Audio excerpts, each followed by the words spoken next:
Come and listen to my story about a man named Jed. A poor mountaineer barely kept his family fed. And then one day he was shooting at some food, and up through the ground come a bubbling crude oil, that is, black gold, Texas tea.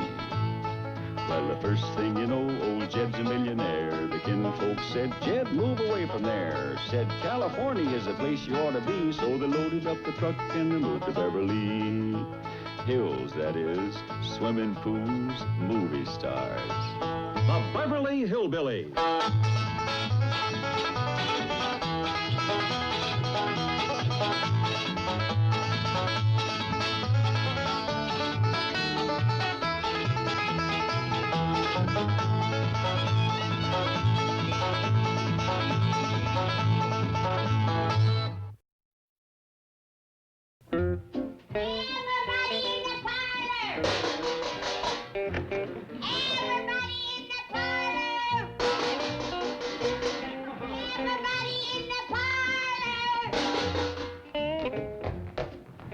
What do you suppose she wants? Well, it ain't time for vittles.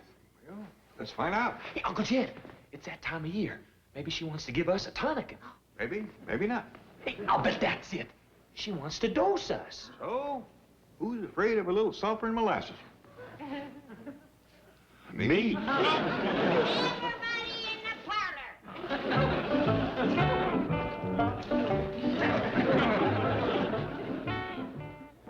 He's here, Granny. I suppose you're all wondering why I asked you here today. I ain't. Hush up. As you know, I've been a doctor in the service of mankind for nigh on to 70 years now. That's right, Granny. I'll say. 70 years of healing and giving of myself, bringing babies into the world, setting bones, mixing medicine, curing colds, making poultices, healing warts, rheumatiz, summer complaints, chilblains, hives. Folks is mighty grateful to you, Granny. Jed, Jethro, Nellie Mae, I'm giving up my practice of medicine. I'm taking in my shingle. Hot dog! No more sulfur and molasses.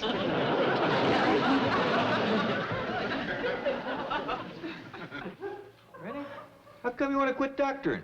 Can't tell you, Jed. I just know I gotta do it. Well, who's going to take care of us? I thought of that. Sit down. I may have to go back home, but I just can't leave you in this miserable city of Beverly Hills without one single trained doctor. Granny, there's more doctors here than you can shake a stick at. Oh, I've decided to train one of you to carry on the traditions of the hypocrite's oath. Well, don't keep looking at me, Granny. I decided I don't want to be a brain surgeon. I want to be a soda jerk. And I want to be a veterinarian. Take care of critters. Well, the choice is yours to make. Thank you, Granny. Yeah, thanks, Gran. And the choice is to learn doctrine or get took to the woodshed. But, Granny... Never mind what, Granny. Hi, Dean. Hello, Mr. Clampett. How do you do, Mr. Clampett? Howdy, Miss Jean. What can I do for you? Well, it's about Granny and her doctrine. Shh, not so loud. Is Granny practicing again? Well, no, that's what I want to talk to you about. She's giving it up. Oh, that's a shame. We're going to miss her stump water and slippery almoos and all those other wonderful medicines. Yes, but after all those years of service, she does deserve a rest. Well, that ain't what she's going home for. Going home? You mean back to the hills? Yeah, she's wanting to take her share of the money. Money? She can't think of all those millions of people out here that need her. Well, they ain't exactly been breaking down the door. Anyway, she wants to go home and go into research. Research? Yeah, she wants to devote the rest of her life to finding a cure for freckles. Cure for what? Freckles. Oh, I reckon that ain't the real reason, but that's all I could get her to say. Well, surely something can be done to keep her here. I don't know what. Her mind is set. Quick as one of the young'uns learns enough doctoring to take over, she's gone. So I just come over to give you a little head start to getting her share of the money together. Jethro, Seifert had come to about 16 million. No! Oh, one good thing. I did talk her out of taking it all home in silver. Wonderful. She'll settle for gold dust. Granny goes. Mr. Clampett will soon follow. Research? Freckle cure? Why could she be going? If I may offer an unemotional analysis based on my first-hand objective observation... Just spit it out. Well, I think this has been brought on by her having no one to doctor. She misses feeling useful and needed. Yes, that's probably it. Well, why didn't you do something? Chief, I could hardly be expected to solicit patients for an unlicensed granny doctor. Wait a minute. We still have a chance. She would never run out on a sick friend. Chief, I could never deceive Granny with a fake illness. Who's talking about a fake? I'm only asking you to take a mild poison or break a bone or something. Look, I could drop this on your foot. Isn't your company loyalty good for one little fracture? Was even gonna autograph her cast. Now pay attention, young'uns. I got a lot of doctrine to learn yet. Here's my patient. Good. In a couple of days, you'll know more medicine than any of these city pill pushers. Well, how come you ain't gonna doctor no more? Don't ask, child. It's a secret. Now I'm going to learn you more bandages. I wish I had a human being to show you on. Instead of old Duke, you and Jethro would see some fancy wrappings. Well, maybe we can find somebody. I'm back from the bank.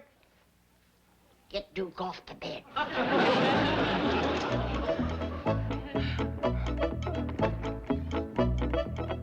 File these, please, Miss Hathaway. Oh, it's warm in here. Better turn up the air conditioning. Oh, Chief, please, no more. Why not? Well, don't tell me you're cold. I'm freezing. I'm gonna get pneumonia. Oh, good girl. And when you do, I know just the doctor for you. She'll get you right in, no waiting. Dr. Clyburn. What are you running here, a frozen food locker? Oh, boy. Why have you got it so cold, Milburn? Cold? Well, what makes you think it's cold? Well, for one thing, that. Now turn it off. Oh, all right. This girl's probably suffering from exposure. Get your feet-grabbing hands off her. She already has a doctor. All right, then what did he get me over here for? Come into my office. I remembered last week you were around trying to raise $8 million for a new charity clinic. Don't tell me you're going to cough up a donation. You suffer from chronic constriction of the wallet. Roy, how would you like all $8 million in one nice, neat little check? All of it? Well, if you could arrange that, I might even learn to like you. Sit down, Roy. No strings attached? Well, there's just one little thread. Sit down.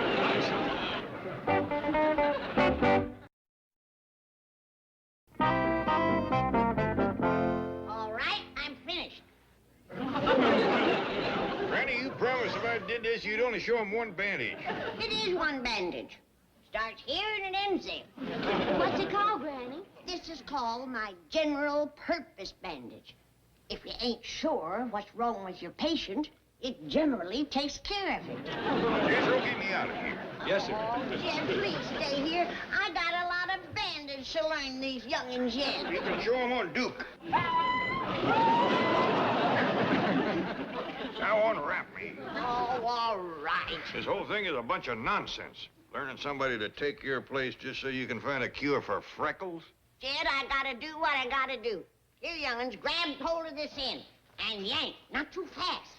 Last time I unwound one of these, Aunt Tilly went spinning right into the slough. Are you kidding?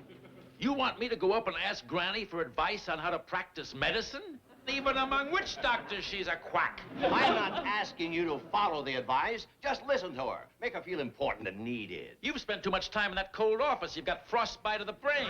Roy, she'll go back to the hills. I would love nothing better. I've had too many run-ins with that unlicensed, untrained queen of the voodoos. Goodbye, Milburn. Roy, I'm begging you. Forget it. All right. But I can't forget the sick and suffering you're depriving of a bed in the Clyburn Charity Clinic. Who charity clinic? If you help me, I can arrange for Jed Clampett to donate the entire $8 million you need, and he won't care what you name the clinic. That means it would be completed 1 year sooner. No, not with Granny. No. Oh, I'll do it. Thank you, Ron. But I'm only doing it so the sick and needy will get help that much sooner. Don't think it's so I can call it the Clyburn Charity Clinic. Of course, it does have a nice ring to it. Jed, please come back and help me. I've got a lot to learn, them young'uns, Jed. Granny, once and for all, I want you to tell the truth why you're quitting doctoring and going back to the hills. Well, I got a lot of research to do, and they got everything I need back there. You don't give two shucks about curing freckles. No, but there's something I gotta work on. What? Don't make me tell you. Granny? All right. I gotta discover a cure for a brand new ailment. How come? 'Cause I think I got it. You do? It ain't in none of the books, so I get to name it. I'm calling it Granny's Complaint. How long you had it? Well, I first noticed it about 20 years ago. And I've been going downhill ever since. You should have said something. What's the symptom? Well, to start off with, my hearing ain't what it used to be. And my eyes is getting weaker. My rheumatism is worse, and I can't run as fast as I used to. I get chilled easier, and my joints are stiff in the morning. Granny, all them things is happening to me, too. It's catching. Of course it's catching. It's old age. Not old age, it's Granny's Complaint. I discovered it, I get to name it. Call it what you want to. It's nothing more than getting on in years. Jed, you've always had a good head on you, but leave the diagnosing to us medical people.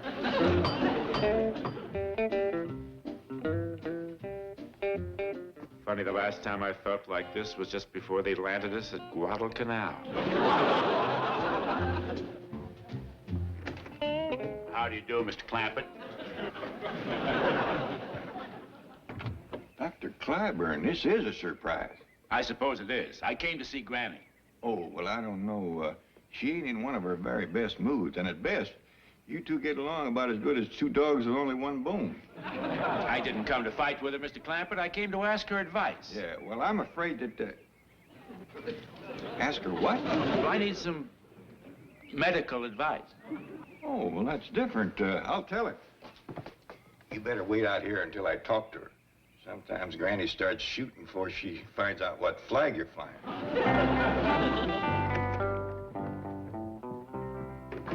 I thought I heard you talking out there. You did, and you will never guess who's waiting outside to see you. Who? Dr. Clyburn. Clyburn! Oh, he's after me. That gourd-headed city sawbones. Keep him out on the porch. I'll go upstairs and drop my chest of drawers on him. Oh, Granny, he's here to ask your advice. In a pig's eye, it's a trick. No, he's standing out there humble as a skinny mule. All right. But one wrong move out of him and he's gonna have a nose full of knuckles. Come in, Dr. Clyburn. Here's Granny. Hello, Granny. Howdy. Now, state your business. I'm in a hurry. Granny, I realize this morning that I have been too hasty in not taking advantage of having close at hand one with such great experience and knowledge. Go on. So I've come over hoping to spend some time with you and get some general medical advice.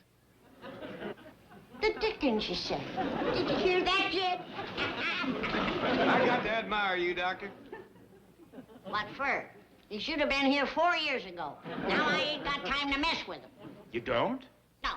I gotta go back to the hills. Oh, please don't go, Granny. This means an awful lot to me.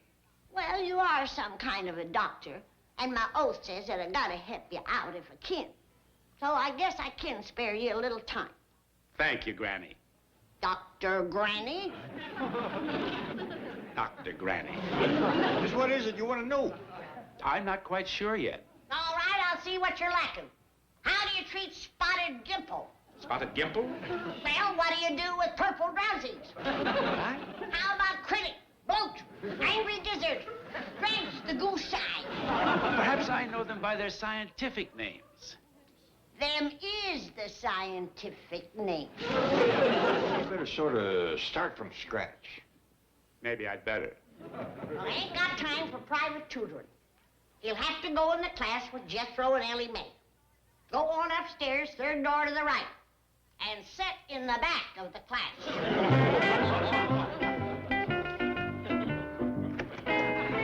Where you going, Miss Hathaway? Chief, it's 110 in here. If you won't let me turn the heat down, I'm leaving. Not until your coffee break. I'm suffering from heat exhaustion. Oh, that's awful. Now, come on, I'll take you right up to Dr. Granny. Give up. You can't get me sick enough to go to her for treatment. Why not? Nothing possibly can happen to you. Dr. Clyburn is up there.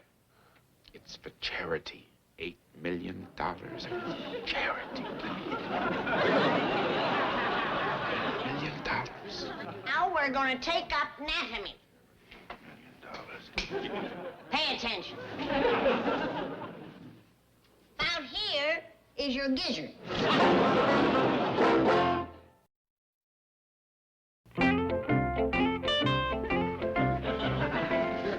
Granny, you know it's against the law to set up your still in Beverly Hills?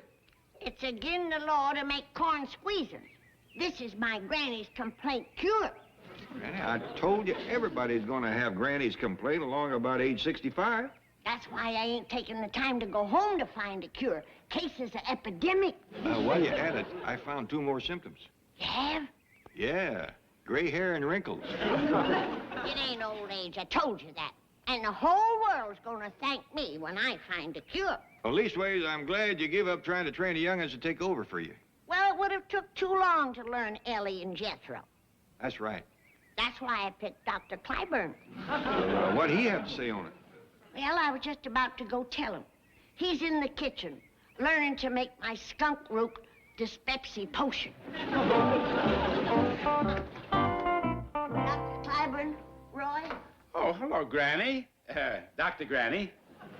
I got some good news for you. Good news? I've been watching you, and I decided that you're the one to take over my practice.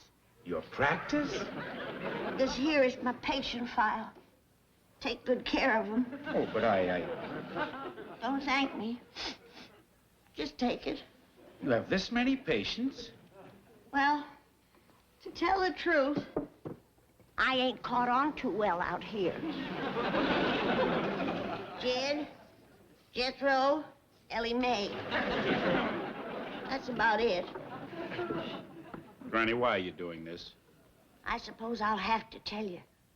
Sit down. Now keep this a secret. I ain't as well as I look. What's wrong with you? It don't matter. What matters is I got to find a cure for it. Well, if you tell me about it, I'm sure I can help you. Roy, you've got talent. But for a young fella, you're awful cocky. Over that fire out yonder, I got cooking every root, berry, powder, potion, known to medical science. How are you going to beat that? Well, for one thing, have you tried penicillin? Penicillin? What's that? It's a drug. We get it from bread mold. Roy, you've got to forget them home remedies. It is not a home remedy. Haven't you heard of streptomycin, aureomycin, cortisone? Roy, you come to me for advice, and I'm giving it to you. Forget them quack medicines. Stick with modern science. Your stump waters, your slippery elm ooze, cocoon root, and them wonder drugs like sassafras and wahoo bark. All right, Granny. You know best. Oh, the dyspepsy medicine.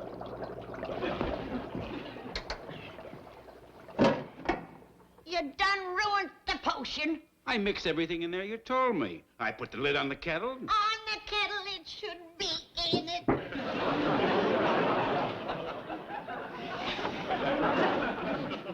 Miss Pewter takes the bite out of the mixture.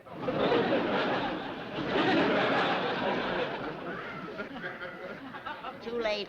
It's done turned. Chief, this will never never work. Everyone will know you're faking. What else am I going to do? You let me down. I can't depend on Clyburn to keep her here. I categorically deny Now, that I don't have... start that again. Just drive back and try to round up some sick people for Granny. If you have to, hit a couple of pedestrians.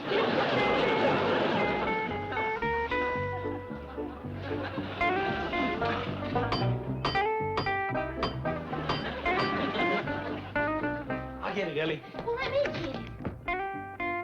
Mr. Drysdale? What's wrong with you? I'm not sure. Is Dr. Granny here? Well, I think she's out back. I'll run and fetch her.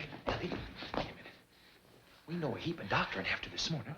Let's surprise Granny and give him a little of that there first aid. We don't know what's wrong with him. Ellie, you sure ain't too bright. It's a perfect time for that there general purpose bandage. Don't worry now, Mr. Drysdale.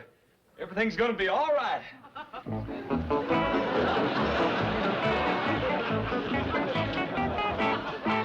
Annie, where's Dr. Clyburn? I just come from the kitchen. He ain't there. I told him to pack his little black bag and move along. I ain't got no more time to mess with him. I thought he was the one going to take over your practice. I couldn't trust my family to a superstitious quack like him. Why, his favorite medicine is moldy bread. Still be living in the dark ages. Whatever it is you're cooking here, it sure is putting out the fumes. It's my first try at a cure, Jed. Dripping through over yonder. 30 or 40 more batches, and I may have found what's gonna rid the world of Granny's complaint.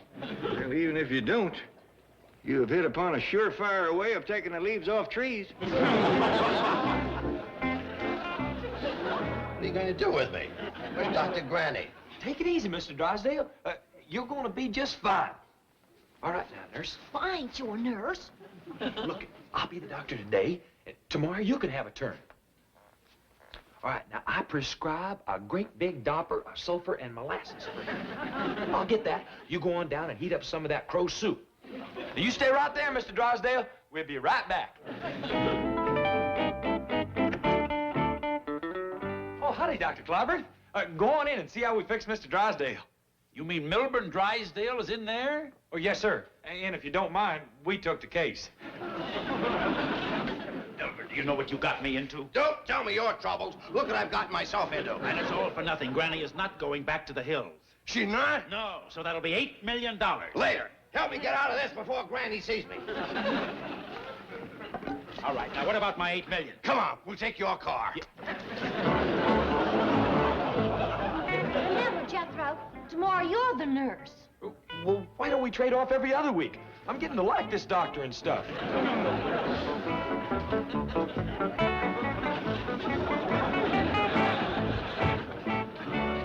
Looky, Jethro, Dr. Clyburn's done cured Mr. Drysdale.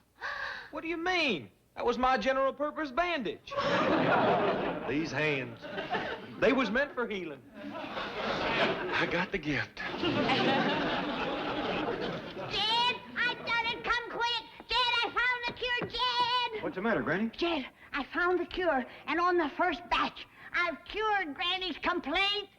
Granny, there ain't no cure for Granny's complaint. There is now. It took care of all of my symptoms. I'm even seeing twice as good as I ever did before. Twice as far? Twice as many. There's two of everything. I'm even hearing bells I never did hear ring before. There ain't no bells ringing. That's because you ain't had none of my cure. The pains have all gone out of my joints. Instead of chills, I got a nice, warm feeling all over. My rheumatiz has plumb disappeared. I feel like a young'un again. Yahoo!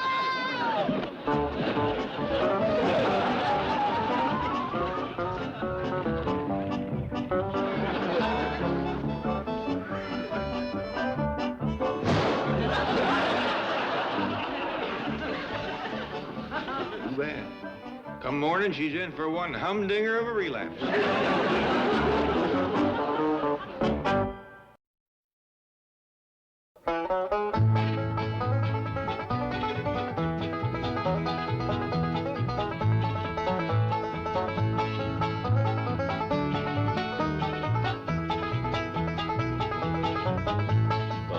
time to say goodbye to Jed and all his kin. They would like to thank you folks for kindly dropping in. You're all invited back next week to this locality to have a heaping helping of their hospitality. Hillbilly, that is. Set a spell. Take your shoes off. Y'all come back now. Here? This has been a Filmways presentation.